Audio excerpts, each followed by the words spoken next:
And before we get to the singles match, let's talk about the one last ride for Mr. John Rocha.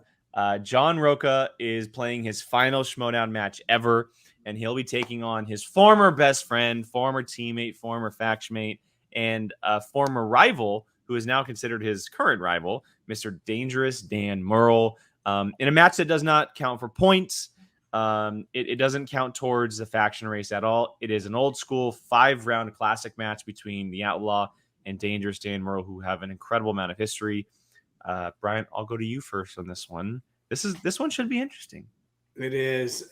It's kind of like even still hard to believe that he's saying that this is his last hurrah. Like, it's kind of sad because it's the end of an era.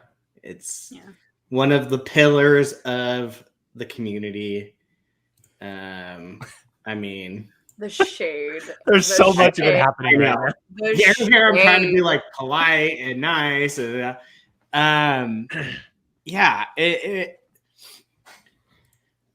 I don't know, because I don't know what he's been doing. Like, has he been studying? Has he just like, hey, just give me a match? And this is honestly the one that I'm the most unsure about. I feel like honestly, I just have no idea. I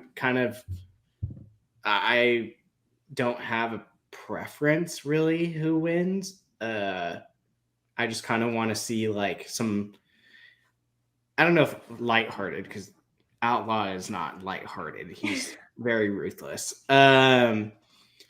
But Dan has also gotten very feisty this season. Yes, Dan has gotten, especially when it comes to Rocha. Yes. Yeah. Dan's sass level is very high. I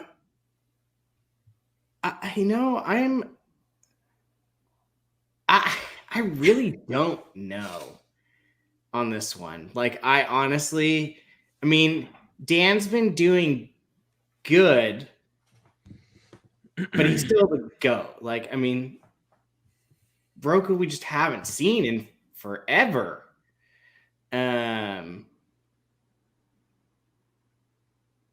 Like, I might have to literally just flip a coin. Like, I honestly might have to, because I really don't know. Because I think that Rocha is going to make sure that he doesn't, if he's going to go out, he's not going to look like a fool. I agree with that. I do agree. And that, to me, makes him more deadly, because he's going to make sure he walks off into the sunset like the best he's ever looked. But you're also playing Dan. But it's also Dan Murrell. Yeah. So, and is it 3 or 5 rounds? It's 5? It's 5 rounds. 5? So there's buzzers? Yes. Yep. Oh, see, the buzzer scares me for Rocha. I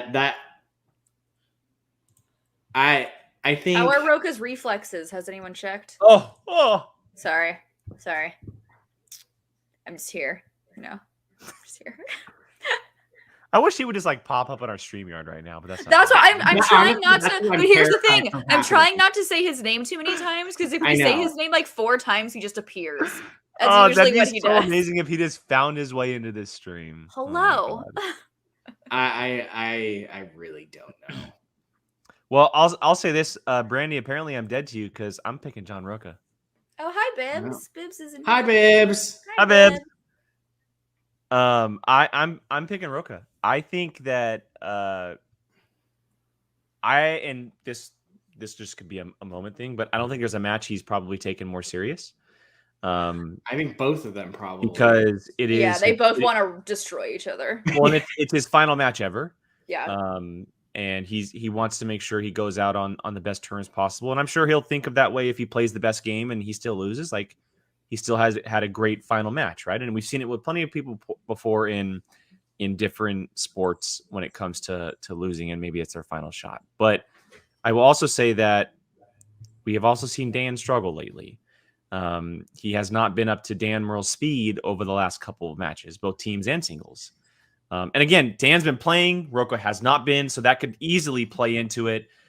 Old man reflexes. I don't know. Very possible. Very. He said it, not me. He said it, not me. I'm just saying.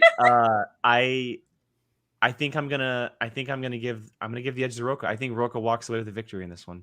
I do. As much as it it doesn't matter, but I think I took him in the 4th round of fantasy this year too. So boom. Ha. I have Dan Murrell too, so it doesn't matter anyway. Do you get points for this? I guess you don't get points for this. Well, I'm giving myself points if that happens. So I have two thought processes on entirely different spectrums for this one. There is a part of me that wants Dan Murrell to absolutely destroy John Rocha. Yes. To just destroy him. I want Dan to just be like, you shouldn't have asked for this goodbye match. That was a dumb choice. Bye. Don't let the door hit you on the way out. Like, but on my other thought process, I'm like, it's Rocha's last match. For him to go out on a win would be pretty freaking cool. Because he's the big reason why we have these big, huge characters in this league now, in all these divisions, is because of John Rocha. He set the standard of like what a heel was, and he was the first real like, I'm a heel, I'm a bad guy, rawr, hate me. So I think it'd be really cool to see him go out with like fireworks and he takes the W. The only thing that scares me is if he wins and he called this the GOAT match, we're never gonna hear the end. Oh, Rocha. Like Murrell said in that promo, he calls himself the GOAT, whereas everyone else calls Dan the GOAT. He doesn't call himself the GOAT.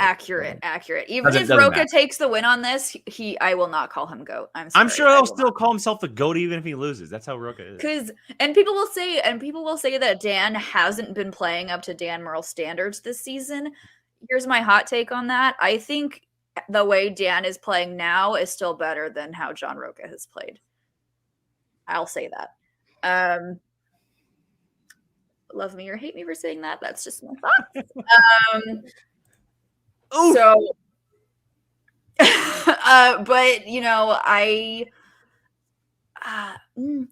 I am going to be rooting for Dan on this one. But I do think it would be cool for Rocha to win in his last match. I think either way, if we just get a great match. It's going to be straight fire. It's going to be the most back and forth. Part of me almost even thinks like talking. We're going to kind of forget that they're doing a match. They're just going to be talking to each other. We're going to get more ish talking in this match than we're going to get in the Kalinowski Parker match. I honestly think this might be the longest of the matches too. Well, just because they're going to be talking so much. Yeah, there's probably going to be a lead-up promo and stuff like that. I'm not talking about that. I'm talking actual time because they're just going to be jibber-jabbering. Well, I think, and I do think that there should be a little bit of leeway for them to be able to talk a little ish in between questions. Like, why not? They should. Yeah. It's this last match. They should have fun with it. Match for the most part. So, and let's be honest, everyone in attendance would be like, "Yes, please give us an extra 30 minutes of this match." Like, we wouldn't care. Yeah, because it's Dan Murrell and John Rocha. Like, come on, it's. You can't do a spectacular without either of those gentlemen, and they are in a match together. Like, absolutely. It's gonna be, and I think the crowd's gonna be a lot of fun. I think the crowd is gonna be. Jen's gonna be up there a while. Poor Jen. Yeah, Jen's gonna be there for a while.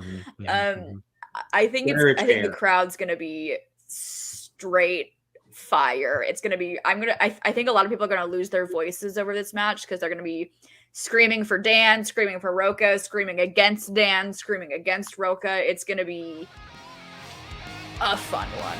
Agreed. Yeah.